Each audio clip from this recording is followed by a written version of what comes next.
আপনারা জানেন যে বাংলাদেশ জাতীয়তাবাদী দল গণতন্ত্রকে প্রতিষ্ঠা করার আন্দোলনের সাথে রয়েছে দীর্ঘদিন ধরে, এবং আমাদের ভারপ্রাপ্ত চেয়ারম্যান জনাব তারেক রহমান সবসময় মনে করেন বা বিশ্বাস করেন যে গণতন্ত্রই হচ্ছে একটা দেশের জন্য সবচেয়ে বড় মূল চালিকা শক্তি এবং বাঁচার জায়গা। এবং সেই বিবেচনাতেই উনি 1997 সালের পর এই প্রথমবারের মতন দলের একটি বর্ধিত সভা, একটা নির্বাহী কমিটির বর্ধিত সভা আহ্বান করেছেন, যেখান থেকে তিনি তৃণমূল পর্যায়ে, আমাদের মাঠ পর্যায়ে যে চলমান রাজনৈতিক পরিস্থিতি এবং সামাজিক এবং অর্থনৈতিক যে অবস্থাটা বিরাজ করছে সে সম্পর্কে উনি একটা ধারণা নিতে চান, সবার কাছ থেকে মতামত জানতে চান। সেটি গণতন্ত্রের একটি সৌরভ, উনি বিশ্বাস করেন সেটা। এবং একই সাথে আপনারা জানেন যে ষড়যন্ত্র থেমে নেই সকল ক্ষেত্রে, জাতীয় এবং আন্তর্জাতিক পর্যায়ে বিভিন্নভাবে বাংলাদেশ যেন গণতান্ত্রিক অগ্রযাত্রায় যেন সফল হতে না পারে, সেই ব্যাপারে অনেক মানুষের বা অনেক গোষ্ঠীর এখানে তাদের কার্যক্রম অব্যাহত রয়েছে। সেটাকে অ্যাড্রেস করা এবং সেটাতে করণীয়কে এটা নির্ধারণ করার জন্য দলীয় শীর্ষ পর্যায় থেকে সকল পর্যায়ের নেতাকর্মীদের একটা নির্দেশনা দেওয়ার একটা প্রয়োজনীয়তা রয়েছে।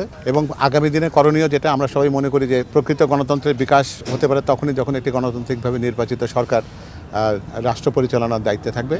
আমরা সেটাই বিশ্বাস করি এবং আমরা মনে করি যে জনগণ এক্ষেত্রে সর্বোচ্চ সিদ্ধান্তদাতা, তাদের কাছেই বিএনপি সবসময় গেছে এবং তাদের সমর্থন পেয়েই এ পর্যন্ত এই দলের অগ্রযাত্রা এবং অবস্থানটা এই পর্যায়ে রয়েছে। সেটারই একটা ধারাবাহিকতা সেই সময় আবার নিশ্চিত হবে আগামী 27 তারিখ ইনশাল্লাহ, যেখানে আমাদের দলের পক্ষ থেকে জনাব তারেক রহমান, আমাদের ভারপ্রাপ্ত চেয়ারম্যান মহোদয়, দেশবাসীর উদ্দেশ্যে এবং বিশ্ববাসীর উদ্দেশ্যেও বলা চলে এবং আমাদের দলের নেতাকর্মীদের জন্য তো অবশ্যই একটা বার্তা দিতে চান, যে বার্তাটির মধ্যে রয়েছে যে আমরা কিভাবে আগামী দিনে সফল হতে পারি গণতন্ত্র প্রতিষ্ঠার ক্ষেত্রে। সঠিক প্যাড আর সঠিক তথ্য দিয়ে এসব সামলে নিব এক হয়ে। Monalisa sanitary napkin. জনগণের আস্থা কিভাবে অর্জন করতে পারি, আমাদের দলীয় ঐক্য এবং শৃঙ্খলা কিভাবে আরও সুদৃঢ় হয় সেই ব্যাপারে উনি দিক নির্দেশনা দেবেন এবং আমাদের করণীয় সম্পর্কে নির্দেশনা তো দেবেনই, আমরা সেটা আশা করি। আর এটিকে সফল করার জন্য আমাদের সর্বস্তরের চেষ্টা রয়েছে। আপনারা খেয়াল করে দেখবেন যে আমাদের সামনে ইতিমধ্যে যে কয়টি উপকমিটি গঠিত হয়েছে তাদের আহ্বায়করা এখানে আছেন। আমার সামনে শহীদুদ্দিন চৌধুরী আনি সাহেব রয়েছেন, রশিদুল মিল্লাহ সাহেব রয়েছেন, রফিকুল ইসলাম সাহেব রয়েছেন এবং সুলতান সালাউদ্দিন টুকু সাহেব তিনিও রয়েছেন। আর এর পাশাপাশি আমাদের সাথে সার্বক্ষণিকভাবে আমাদের সিনিয়র যুগ্ম মহাসচিব জনাব রুহুল কবির রিজভী সাহেব তিনিও যোগাযোগ রাখছেন। আমাদের ভারপ্রাপ্ত চেয়ারম্যান মহোদয় নিয়মিত মনিটরিং করছেন এটি। স্থায়ী কমিটির সদস্যবৃন্দ যারা আছেন তারাও প্রতিনিয়ত আমাদের সাথে এই যোগাযোগের সাথে রয়েছেন।